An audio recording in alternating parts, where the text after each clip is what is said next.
Hello student, welcome to सरल classes. आपका जो पेपर हुआ था कक्षा 12वीं फिजिक्स का, उसको हम देखते हैं और इसके जो ऑब्जेक्टिव के सॉल्यूशन हम यहाँ पर करते हैं और जानते हैं कि आपका जो पेपर हुआ था 2024 में वो किस प्रकार से आया था। ये सेट डी है, 4 सेटों में पेपर आया था। केवल प्रश्नों का सीरीज़ अलग है, बाकी जो पेपर के क्वेश्चन थे वो सभी सेट में एक जैसे आए थे। शुरुआत करते हैं हम यहाँ पर।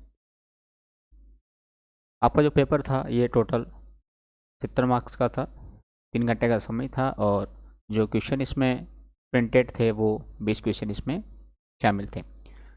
यहाँ पर हम इसकी ऑब्जेक्टिव टाइप क्वेश्चन देखते हैं। उसके पहले जब भी आप पेपर करें तो आपने जो इंस्ट्रक्शन थे वो अवश्य पढ़ें। यहाँ पर हम देख पा रहे हैं जो ऑब्जेक्टिव टाइप क्वेश्चन पूछे हैं यहाँ पर वस्तुनिष्ठ, उनमें से पहला प्रश्न पूछा है, प्रत्येक प्रश्न में दिए गए विकल्पों में से सही विकल्प चुनकर आपको लिखना था। पहला प्रश्न यहाँ पर था, विद्युत धारा के चुंबकीय प्रभाव की खोज किसने की थी? तो आप जानते हैं जो विद्युत धारा है उसके चुंबकीय प्रभाव की खोज ऑर्स्टेड ने की थी, जो कि ऑप्शन नंबर 4 में यहाँ पर दिया गया है। सेकंड क्वेश्चन यहाँ पर है, गोलीय दर्पण की वक्रता त्रिज्या r तथा फोकस दूरी f में सही संबंध क्या है? आप जानते हैं कि जो वक्रता त्रिज्या होती है ये फोकस दूरी की दुगनी होती है, तो यहाँ पर ये जो r इक्वल टू f है ये इसका सही आंसर हो जाएगा। फिर है 1H3 व 2He3 यानी कि एक हाइड्रोजन 3 और 2 हीलियम 3 परमाणु निम्नलिखित में से किस संकल्पना के उदाहरण हैं? तो आप यहाँ देख पा रहे होंगे कि इन दोनों के जो भार है, परमाणु द्रव्यमान है वो सेम है, तो ये समभारिक का उदाहरण हो जाएगा। ऑप्शन नंबर 3 यहाँ सही हो जाएगा। इसमें पी एन सन्नि डायोड की अवक्षय परत में होते हैं, तो जो पी एन सन्नि डायोड होता है उसकी अवक्षय परत में क्या होते हैं? आप जानते हैं कि निश्चल आयन होते हैं जो एक इधर से उधर गमन नहीं कर सकते। ऑप्शन 4 इसमें राइट हो जाएगा। उसके बाद अगला यहाँ पर है, किसी पदार्थ का प्रति एकांक आयतन विद्युत द्विध्रुव आघूर्ण क्या कहलाता है? तो ये कहलाता है, उसका ध्रुवण कहलाता है। ऑप्शन सेकंड यहाँ पर सही हो जाएगा। किसी तार का विशिष्ट प्रतिरोध निम्नलिखित में से किस कारक पर निर्भर करता है? तो ये उसके पदार्थ पर निर्भर करता है, इस कारण से ऑप्शन 1 यहाँ सही हो जाएगा। उसके बाद ये इंग्लिश मीडियम के क्वेश्चन थे और इनके जो आंसर है सेम होने वाले हैं। उसके बाद हम यहाँ पर करते हैं सेकंड क्वेश्चन, जो कि पूछा गया था, रिक्त स्थानों की पूर्ति कीजिए, फिल इन द ब्लैंक्स। पहला प्रश्न यहाँ पूछा है हमसे, पी प्रकार के अर्धचालक में खाली स्थान की सांद्रता इलेक्ट्रॉनों की सांद्रता की तुलना में अधिक होती है, तो यह होती है होलों की तुलना में। तो यहाँ पर आप लिख देंगे होल। होलों की तुलना में जो इलेक्ट्रॉन की सांद्रता होती है वो अधिक होती है।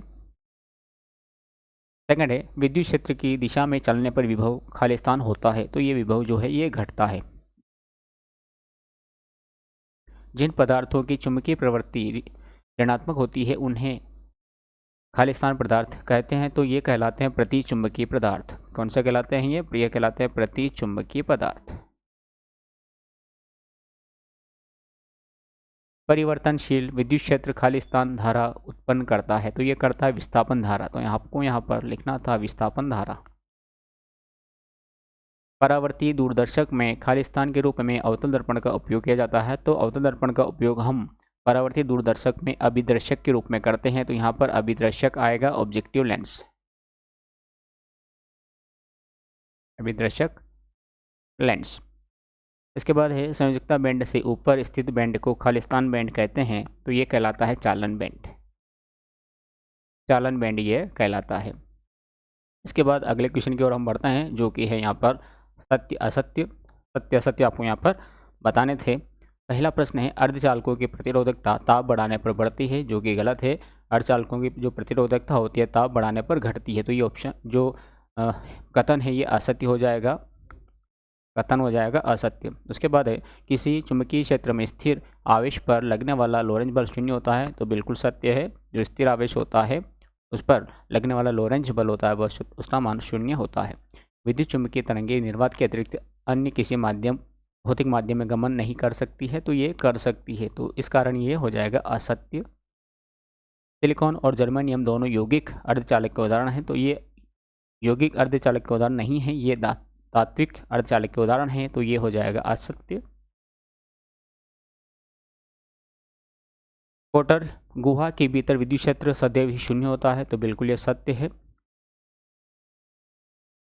यह सत्य है। यहाँ आप समझ पाएंगे इसको इंग्लिश में, the electric field inside the cavity is always zero. तो जो गुहा होती है, कैविटी होती है, उसके अंदर जो विद्युत क्षेत्र होता है वो हमेशा ही शून्य होता है।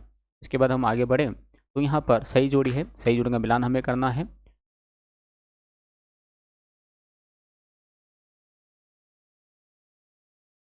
यहाँ पर कुछ नियम के नाम दिए गए हैं जिनका वैज्ञानिक भौतिक का नाम हमें उनसे मिलान करना है। पहला जो है द्रव्यमान ऊर्जा समतुल्यता संबंध।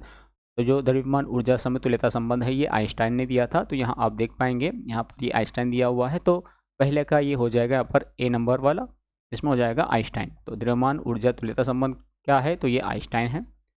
स्थिर विद्युत बल, जो स्थिर विद्युत बल है ये कूलाम की अवधारणा थी, तो इसको हम इससे मिला देंगे कूलाम के साथ में। पी प्रेरित धारा की दिशा, तो प्रेरित धारा की दिशा ज्ञात करने के लिए जो नियम दिया था वो यहाँ पर हम देख पाएंगे, तो वो लेंजे ने दिया था, तो इसका मिलान आपको यहाँ पर कर देना है। विद्युत चुंबकीय तरंगें, तो विद्युत चुंबकीय तरंगें जो है इनकी खोज या इनके बारे में जो बताया था ये बताया था मैक्सवेल ने, तो ये इसका आंसर ये हो जाएगा डी। उसके बाद है व्यतिकरण का द्विस्लिट प्रयोग। तो जो द्विस्लिट प्रयोग किया था वो यंग ने किया था, इसका मिलान यहाँ पर आपको कर देना यंग के साथ में, तो ये यहाँ पर हो जाएगा। उसके बाद द्रव्य की द्वैती प्रकृति, तो द्रव्य की जो द्वैत प्रकृति है इसकी अवधारणा बताई थी डी ब्रोगली ने, तो इसका मिलान आपको यहाँ पर डी ब्रोगली के साथ में कर देना है एफ। उसके बाद अगले क्वेश्चन की ओर हम बढ़ते हैं। यहाँ पर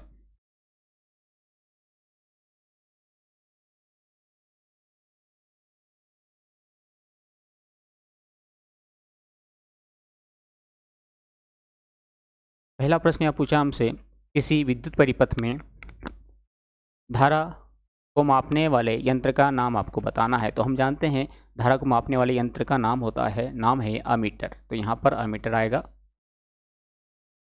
शुद्ध प्रतिरोधकीय परिपथ के लिए शक्ति गुणांक का मान लिखना है। तो शुद्ध प्रतिरोधकीय परिपथ के लिए शक्ति गुणांक का जो मान होता है, cos फाई का जो मान होता है उसका मान होता है 1। किस स्थिति में प्रिज्म के अंदर अपवर्तित किरण प्रिज्म के आधार के समांतर हो जाती है। तो यह स्थिति होती है जब विचलन कोण का जो मान होता है वह न्यूनतम विचलन की स्थिति में हो। यहाँ हम लिखेंगे जब विचलन कोण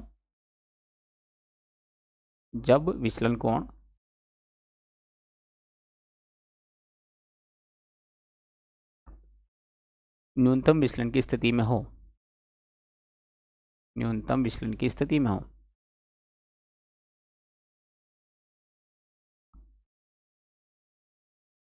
इसका आंसर हो जाएगा। उसके बाद देखें, शुद्ध अर्धचालक में त्रिसंयोजी अर्धशुद्धियाँ मिलाने पर किस प्रकार का अपद्रवी अर्धचालक प्राप्त होता है। तो ये हमने डेफिनेशन में पढ़ा है, परिभाषा में पढ़ा है, पी प्रकार की और एन प्रकार की में। तो ये होता है पी प्रकार का, इसमें आपको लिख देना होगा पी प्रकार का। वायु में स्थित एकांक धनावेश से निकलने वाले कुल विद्युत फ्लक्स का मान लिखे। तो वायु से निकलने वाले एकांक धनावेश से आपको विद्युत फ्लक्स का मान यहाँ पर लिखना था, तो आप सिंपल सा इसको फाइंड भी कर सकते हैं। हम जानते हैं कि वायु से निकलने वाले जो एक फ्लक्स होता है उसका मान होता है फाई इक्वल टू 1/ε0 क्यू। यहाँ पर दे रखा है कि जो आवेश है वो एकांक है, एकांक यानी कि क्यू आपको यहाँ पर नहीं लिखना है, तो ये हो जाएगा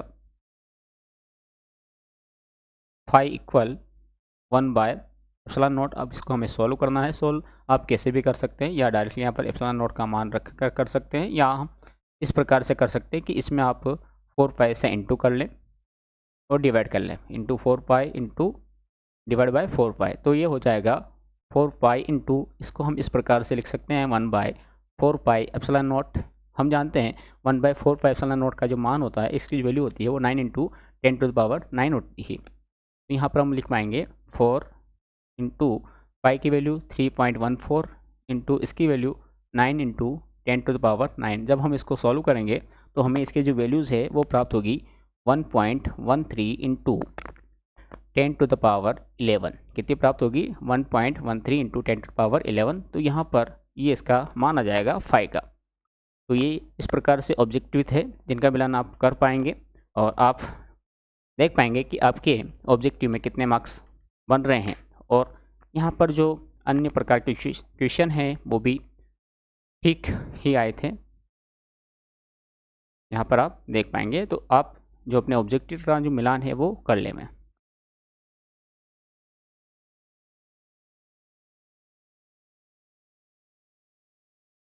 ये बाकी और क्वेश्चन यहाँ पर हैं, देख सकते हैं।